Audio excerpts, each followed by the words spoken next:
శివపురాణం ప్రకారం పార్వతీదేవి శివుడి కోసం తపస్సు చేస్తూ ఉంటుంది.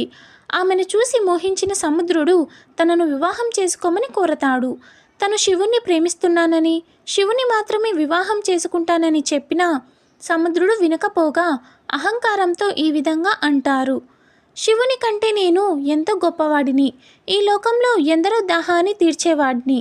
శివుడు కేవలం శ్మశానంలో జీవించేవాడు, బూడిద పూసుకునేవాడు, ఒంటి మీద పులితోలు కప్పుకునేవాడు అని శివుణ్ణి తక్కువ చేసి మాట్లాడగా ఎంతో ఆగ్రహించిన ఆమె సముద్రుడికి ఒక శాపం ఇస్తుంది. ఆ శాపం ఏమిటంటే, ఏ నీటిని చూసి నువ్వింత గర్విస్తున్నావో ఆ నీరు దేనికి పనికి రాకుండా పోతాయి, ఎవరు ఆ నీరు త్రాగరు, ఎలాంటి పంటలకు ఆ నీరు పనిచేయదు అని అంటుంది. పార్వతీదేవి ఒకవేళ ఆ శాపం ఇవ్వకుండా ఉంటే నీటి కరువు ప్రపంచంలో ఎక్కడా ఉండేది కాదేమో.